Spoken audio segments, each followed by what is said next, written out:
noite a todos, pessoal. Boa noite para o pessoal aí que está nos acompanhando ou nos acompanhará através das mídias sociais, os desencarnados, né? Que a gente não tem dimensão da casa no outro plano da existência, né? As caravanas aí espirituais que vêm compartilhar dessa boa hora conosco aí acerca das simples reflexões que a gente vem trazer, né?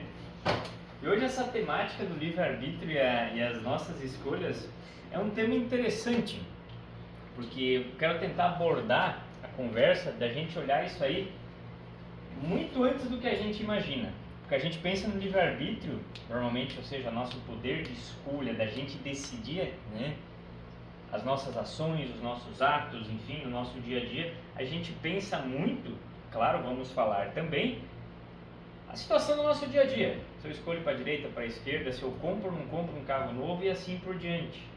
Mas dá para a gente trazer isso aí na conversa para outros aspectos e a gente vai procurar entender durante a conversa como está mais enraizado e como muitas vezes, de maneira inconsciente, as nossas escolhas acabam trazendo benefícios ou malefícios para nós e a gente acaba nem percebendo, né? Para dar início à nossa conversa, eu já trouxe esse trechinho aqui em outras vezes, que é maravilhoso essa obra Memórias do Suicida. Para quem não leu, fica a sugestão, e é um livro que, com o passar do tempo, vale a reciclagem da leitura, porque são tantos detalhes, né, e uma riqueza de esclarecimentos que são trazidos na história, que sempre trazem profundas reflexões. Eu tirei um trechinho que eles falam acerca do planejamento encarnatório. Por quê? Exatamente para a gente entender que esse nosso livre-arbítrio muito fez diferença antes da gente reencarnar e reflete agora nas circunstâncias que a gente tende a passar ao longo da nossa vida. Esse trechinho que eu tirei é de uma etapa ali onde o Camilo Castelo Branco ali, né, que era quem ditou a obra, né, o espírito, que era um literato português, ele e os camaradas que haviam sido então resgatados pela caravana de Maria, que estavam no Hospital Maria de Nazaré, já haviam passado por algumas etapas ali do tratamento, da reabilitação, e já estavam em melhores condições. E assim então eles foram visitar os departamentos que faziam parte dessa instituição. E um era esse departamento responsável pelos planejamentos encarnatórios. E aí o instrutor que acompanhava a visita, quando eles entraram, ele trouxe esse trechinho assim, ó. De qualquer forma, porém, os planejamentos para as peripécias de uma encarnação serão rigorosamente estudados, assentados, realizados e revistos, concorde sempre com a mais equitativa justiça, e entre em pleno cumprimento a alta expressão da sentença imortal sancionada pelo Mestre Divino, a cada um segundo as suas obras. Perfeito? Isso acho que é muito claro, né, dentro da doutrina. E ele deixou claro, ou seja, vai refletir na encarnação, além de todo o estudo, e a gente vai ver como isso aí funciona, a questão do que a gente fez das nossas próprias obras, né, o tempo da colheita daquilo que semeamos. E aí ele continua, depois que o pessoal continuou, digamos assim, fazendo a visita e olhando essa estrutura, eles acharam curioso, porque aí o pessoal todo vestidinho de jaleco, assim, parecia aquele laboratório de ciências, né, que o pessoal estava visitando. Estranharam aquilo ali, o que está acontecendo, né?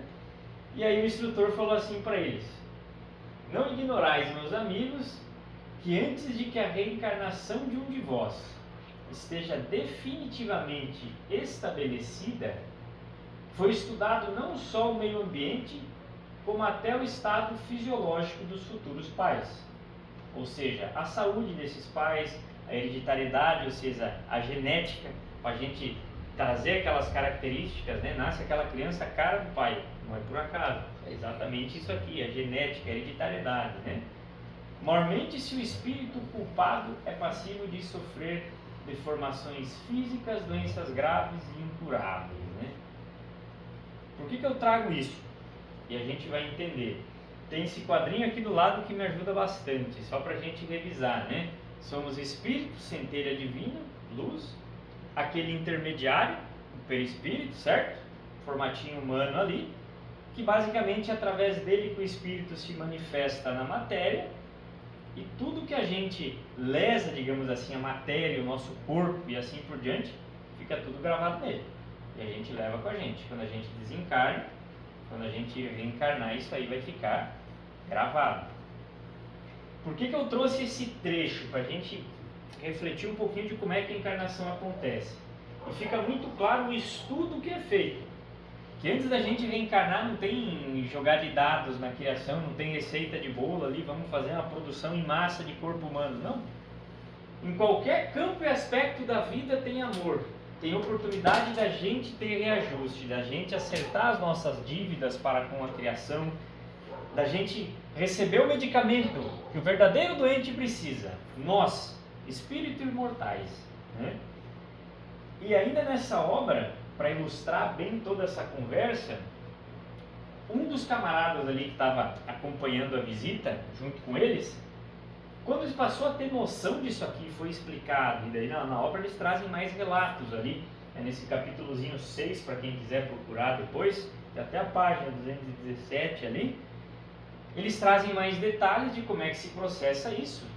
E o que acontece? Um deles, na última encarnação, além de ter buscado essa porta falsa, né, ele havia cometido um homicídio contra a própria esposa. E o pior, utilizando as próprias mãos. E aí o que aconteceu? Quando ele teve esse despertar, esse insight de consciência do que ele mesmo tinha feito, tipo quando a gente cai na real, né, que bate o remorso, meu Deus, o que eu fiz? Esse perispírito aqui, ele é totalmente suscetível às emoções, aos pensamentos, aos sentimentos, e tudo isso aí vai influenciar nele. O que acontece? Ele passou a se sentir culpado daquilo que ele havia feito. E como que ele mesmo passou a se visualizar? O que tinha sido a arma do crime dele? As próprias mãos. Ele mesmo passou a se visualizar, se plasmar sem as mãos. Porque dentro da consciência culpada dele, ele via aquilo como necessário para ele quitar a dívida dele com a criação. E aí o pessoal se assustou quando viu aquilo ali, o camarada assim, disse, meu Deus, o que está acontecendo? E aí o instrutor falou, gente, o que está acontecendo é muito simples. Vocês estão tendo a prova mais objetiva e direta de que não tem punição na criação divina. Muito pelo contrário, tu entende que tem uma consciência arrependida que ela mesma passa a enxergar aquilo que é necessário para ela encontrar a paz interior. Para ela mesma reajustar aquilo que ela desajustou em outros momentos. E tu nota que a partir desse momento, o camarada ali teve esse despertar de consciência, passou a se sentir culpado, passou a se visualizar ali sem as mãos. De fato, quando ele for reencarnar, iria refletir no corpo e iria reencarnar sem as mãos. O que é isso? O livre-arbítrio. Da escolha consciente. Aquilo ali aconteceu. Quando a gente passa a estudar isso aqui, na maioria dos casos, lembrando que não estou falando uma receita de bolo, cada caso é um caso, mas a partir do momento onde a gente já tem um estado, uma condição, a exemplo dessa, de já estar olhando para a vida, de já ter olhado a nossa própria encarnação, e normalmente os estudos, os processos de tratamento espiritual, além da reabilitação do espírito, eles trazem isso. O olhar, a gente refletir, passar o filme da nossa encarnação, a gente refletir as atitudes, os comportamentos, o que nos levou a buscar aquilo. Nós mesmos somos artífices, muitas vezes, da nossa própria encarnação. A gente mesmo ajuda a auxiliar, como esse exemplo que eu dei, as próprias provas, as próprias expiações, as próprias dificuldades que a gente vai enfrentar enquanto matéria. Porque quando a gente está desencarnado, a gente não olha com a influência da matéria do quero vida boa, né? Morar numa casa grande, ter um carro bom, ter condição de vida. Não. A gente está olhando com os olhos do espírito imortal, como um ser divino que está galgando uma evolução para um dia alcançar a imagem e semelhança do Pai Criador. Viver uma comunhão plena, criatura e Criador. E para isso, entende a importância que essas dificuldades que vêm a nos acometer na matéria, elas têm. Muitas vezes aqui dá um exemplo das doenças, a quantidade, digamos assim, do desequilíbrio, dos fluidos deletérios, doentis que a gente tem nesse nosso perispírito, o nosso corpinho físico recebe isso aí, como se fosse que a gente estivesse drenando, abrindo a comporta lá, né, mandando tudo embora, aquele lixo, aquela coisa ruim que faz mal. E o corpo recebe isso para o espírito, pelo espírito então se tratar. E com isso eu venho exatamente trazer essa reflexão da gente olhar de como esse livre-arbítrio começa muito antes do que a gente imagina. E aí, quando encarnados, a gente utiliza o livre-arbítrio de diferentes maneiras, como a gente vai ver.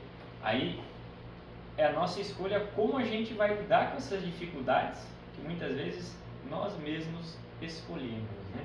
A exemplo do camarada ali que eu dei, que pensou, o cara reencarna brabo, nervoso, porque não tinha as mãos, blasfemando contra Deus por isso, quando na verdade ele mesmo, antes de encarnar, muito aspirou aquilo para ter paz de consciência e com muito amor foi atendido. E assim a gente faz de sucessivas maneiras, com diferentes circunstâncias que acontecem na nossa vida, seja do ponto de vista desde a nossa saúde, desde as relações sociais, familiares, a minha condição financeira e assim por diante. E aí um ponto importante, já que a gente falou desse aspecto, né, da questão do nosso livre-arbítrio no que diz respeito à encarnação, as nossas relações familiares têm um ponto fundamental. Porque o que acontece? Na maioria das vezes, é muito fácil a gente ser carinhoso, ser querido aqui no centro espírita, né? É simpático, fala com todo mundo, é generoso, mas dentro de casa a gente não consegue replicar, digamos assim, esses mesmos comportamentos. Seja para a família mais direta, pai, mãe, irmãos, aqueles que têm uma convivência consanguínea mais ligada, né? E muitas vezes a gente olha, tem aquelas famílias onde tem uma dificuldade gigante ali de pai e filho se relacionar, de mãe e filho, os irmãos não se tolerarem, e a gente sabe, eu acho que ficou bem claro com o exemplo que a gente trouxe ali do planejamento encarnatório, como esses vínculos não são por acaso. Até porque quando a gente vai reencarnar, aquele estudo que é feito, a gente não está marcando uma pelada, fulano está presente, ó, dá para botar ele numa família, não. Na maioria das vezes, eu vou usar um exemplo assim, tem um negócio que se chama grupo kármico. O que é isso? A gente já reencarnou com aquelas pessoas em diferentes momentos, em diferentes papéis dentro do sistema, da estrutura familiar. E a gente vai evoluindo junto. E muitas vezes essas dificuldades na relação, as pendengas que a gente traz não são de agora. E aí muitas vezes, ao invés da gente escolher, pelo menos da nossa parte, exercitar o perdão, estar de braços abertos a passar a ressignificar aquela relação dificultosa, abrir caminhos para a libertação daquela coisa que muitas vezes é séculos que está ali com a gente acaba dando campo exatamente para o contrário, né? Responder fogo com fogo, bater boca, entrar na discussão, aquela coisa que não leva a nada e muitas vezes ainda mais dificulta.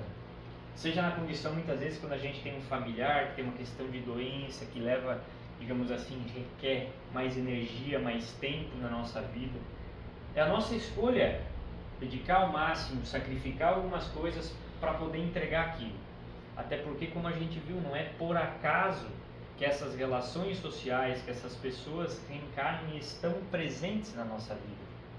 E aí cabe o nosso livre-arbítrio de, então, tendo esse olhar, né, ressignificado, mais amplo, mais harmonioso, entendendo o amor divino no processo da encarnação, a gente passar a lidar de uma maneira mais tranquila, mais saudável com isso, procurando ressignificar essas dificuldades como oportunidades, fácil, né, um pouco.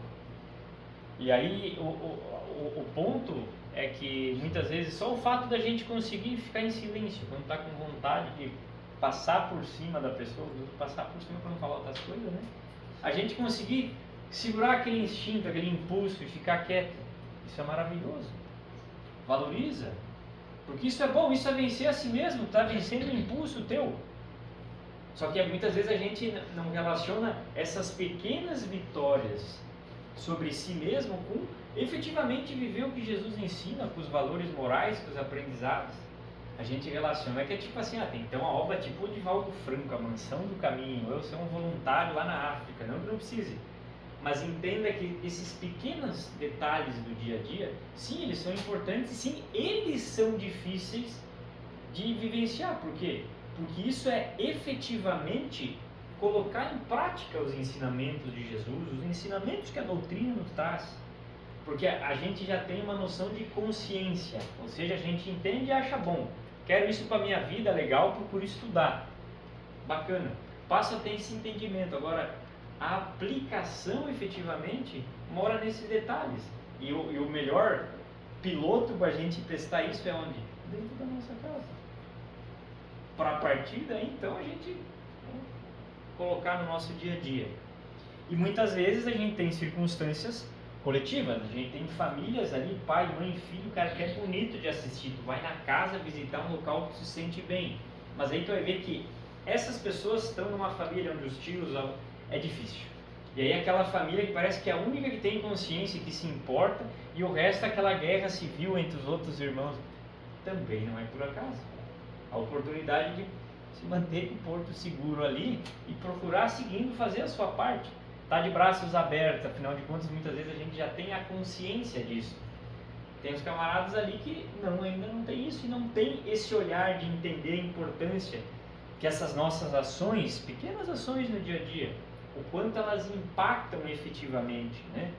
No ponto de vista encarnatório, quanto isso aí liberta, quanto a gente for desencarnar, a nossa consciência tranquila, a satisfação de ter feito a nossa parte. E muitas vezes sim, as pessoas não vão mexer um dedinho para fazer a diferença quando a gente está tentando melhorar, mas o que acontece? Eu fiz aquilo que a minha consciência, o meu coração, aquilo que eu efetivamente acredito, julgava-se certo. Eu estou em paz de consciência, estou de braços abertos, que no tempo da pessoa, quando ela resolver despertar e entender, perfeito, eu estou aqui para fazer a minha parte. E aí as coisas ficam mais leves, né? Quando a gente passa a olhar dessa forma. E aí, dito isso, a gente refletiu um pouquinho acerca dessas questões da encarnação, acerca das relações familiares. Eu trouxe aí a escala do Dr. David Hawkins para a gente refletir no campo das nossas emoções, dos nossos sentimentos, o quanto as nossas escolhas muitas vezes podem comprometer, digamos assim, a nossa vida. E ele elencou ali as 17 principais emoções. Pode ver que de medo para baixo, contraído, ele coloca tipo um estado de aura, né? Tem até uma frequênciazinha, pode ver como tende a ser uma frequência mais baixa. Aqui já são estados intermediários e estados expandidos ali, de paz, alegria, amor, né? Por que eu trouxe isso para representar? Dado principalmente ainda nesse contexto da gente olhar para as circunstâncias da nossa vida.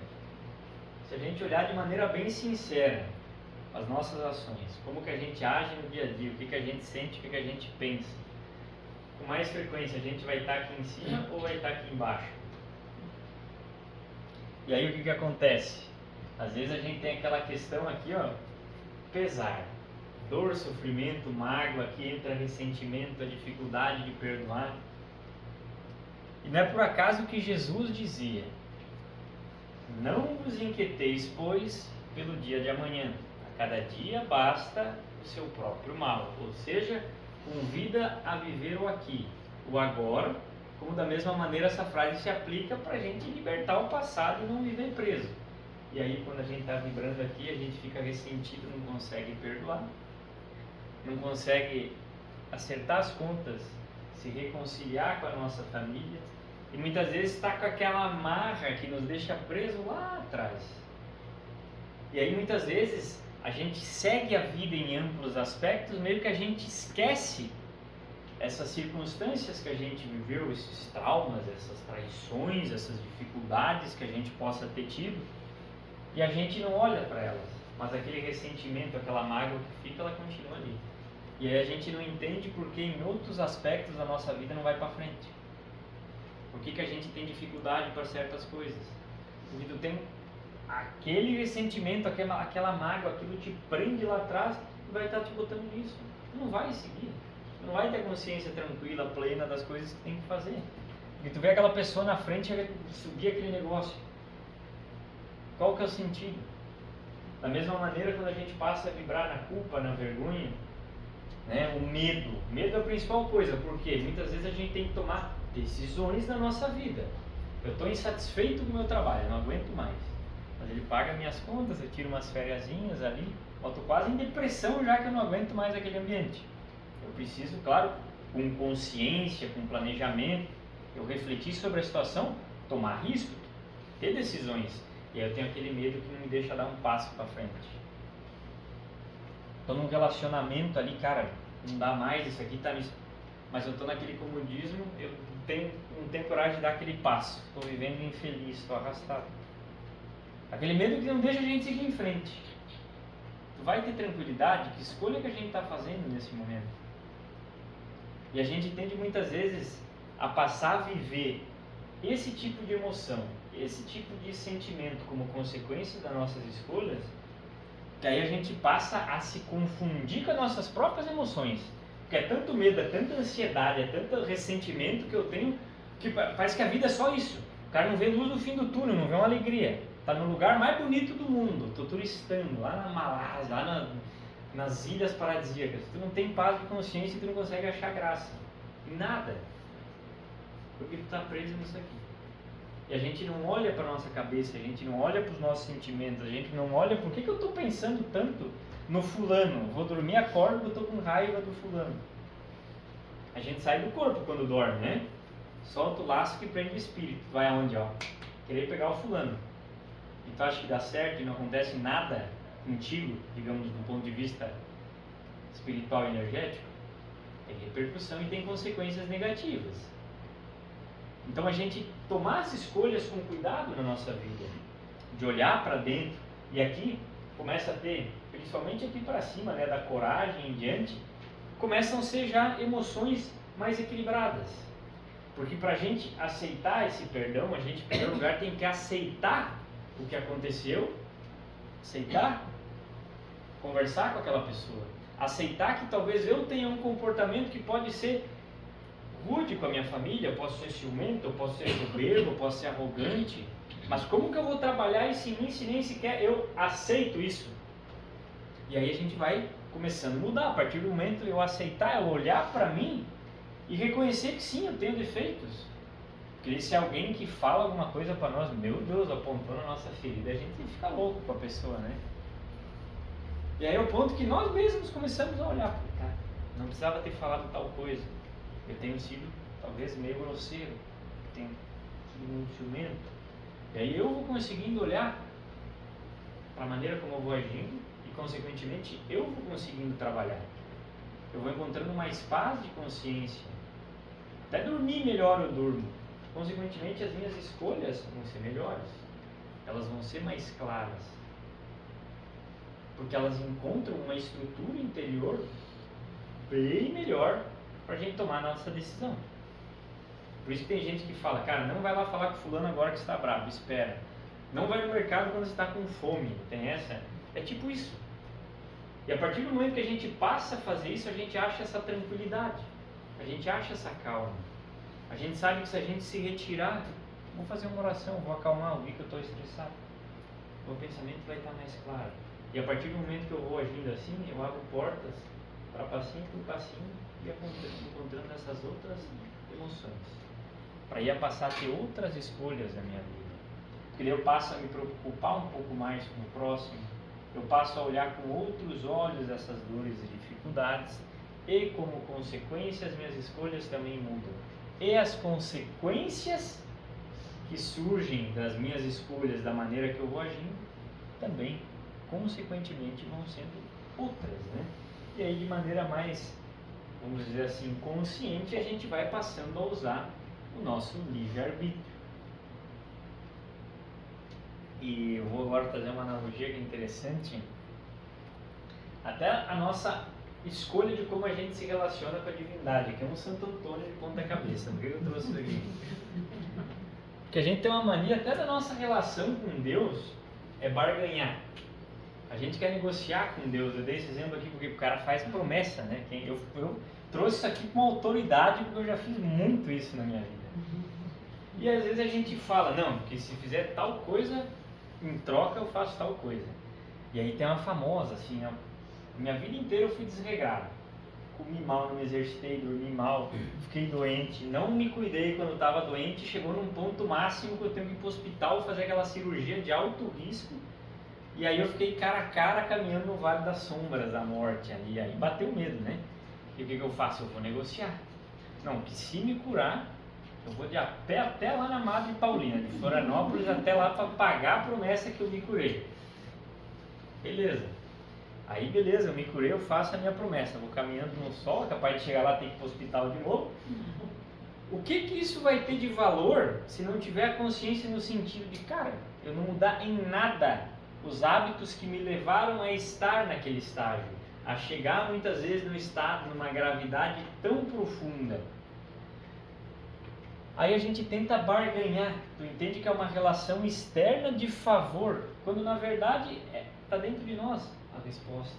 O mais simples, a gente passar a olhar, refletir as nossas escolhas, refletir as nossas atitudes e procurar trabalhar elas de maneira mais consciente. O contexto da fé é legal, isso aí nos fortalece, nos dá uma... Perfeito, não tem problema. Mas agora, se não for de uma maneira consciente, do próprio do Santo Antônio, né? A simpatia que o cara faz para achar marido, para achar esposa. Aí o que acontece? Se eu não estou em paz comigo mesmo, eu quero alguém para preencher o meu vazio interior, e a pessoa está desesperada. Adianta eu fazer uma amarração, aquela amarração que tem no poste ali, né? Passa ali na geral, tem várias. Tu entende que tu vai estar fazendo um trabalho para ferir o livre-arbítrio de uma outra pessoa, já está errado, começa por aí. Para a pessoa entrar num relacionamento, o que acontece? Às vezes a gente se submete a um relacionamento abusivo, lastimável, uma deploração moral quase que a gente entra, pela carência que a gente não trabalha aquele interior da gente. A gente não procura estar seguro com nós mesmos, né? No sentido de viver a nossa vida, aproveitar as coisas, até a nossa energia muda, o que a gente vai estar transmitindo, as pessoas vão passar a olhar para a gente com outros olhos, né? Quando a gente encontra esse equilíbrio, quando a gente busca esse autoconhecimento, quando a gente busca sentir prazer com as coisas da vida, aproveitar a vida efetivamente, né? E a gente tem uma relação muito nesse sentido, de fazer esse culto externo às coisas, né? De buscar a solução dos nossos problemas no meio externo e esquece da mudança necessária que a gente tem que fazer internamente. Era o que Jesus trazia lá atrás, há milênios, né? Nesse sentido. Nos convidava a olhar para dentro, nos convidava a cultuar o templo interior, pois somos criados à imagem e semelhança de Deus. A centelha divina está aqui dentro da gente. Basta a gente acender aquela chama, né? É um diamantezinho que está dentro de nós. Às vezes está meio submerso aí em águas profundas e sujas, né? Mas se a gente se propuser a mergulhar, a buscar e a lapidar esse diamante, não tem treva que vai ofuscar esse brilho, né? E a gente precisa fazer esse trabalho, olhar nesse sentido para as circunstâncias da vida e direcionar as nossas escolhas exatamente nas questões do ser. Não que a gente vai esquecer o ter e a importância da matéria, não, muito pelo contrário, a gente tem que saber viver em equilíbrio, né? Até porque para pagar a conta de luz, pagar a conta de água, para limpar a casa, dá dinheiro, né? Precisa. Agora a gente tem uma relação saudável, próspera, em equilíbrio para lidar com isso, esse é o caminho. Saber transitar, vivenciar, sim, ter o prazer nas coisas que a matéria oferece, a gente está vivendo aqui. O que a gente não pode é se perder e viver exclusivamente para essas questões, né? Queimar o nosso livre-arbítrio de maneira equivocada, para a gente não se comprometer lá na frente, mais do que já estávamos comprometidos antes mesmo de reencarnar, como a gente pôde ver. Então a reflexão é nesse sentido, a gente, de uma maneira leve, ali a gente procurar refletir as escolhas, refletir as circunstâncias de dificuldades que aparecem na nossa vida e trazer esse olhar sempre entendendo as necessidades. Muitas vezes a gente não entende de uma forma completa a plenitude disso tudo, mas entender, como a gente pôde ver naquele pálido exemplo, que a criação não joga dados, que amor e harmonia em todos os campos e aspectos da nossa vida. É tudo oportunidade de crescimento e trabalho. Então a gente procurar tomar as decisões e as escolhas no sentido de bem aproveitar isso aí, procurar tirar as lições, procurar aprender com a dor, que muitas vezes ela vem para nos impulsionar para coisas que a gente está procrastinando há séculos ali, até que chega uma hora que vem ela para nos dar aquele empurrãozinho e fazer a gente pegar no tranco, né? Então, se a gente, por conta, decidir tirar lição e aprendizado em qualquer coisa que a gente for fazer na vida, a gente vai poder aprender, a gente vai poder ter exemplos do que não fazer, exemplos do que fazer e assim por diante. E a partir do momento que a gente vai botando esse olhar na nossa vida, as circunstâncias vão se tornando mais leves, né? Falei muito, né, gente? Vou dar uma pausa aí para vocês, senão já estão começar a semana aí demais, né?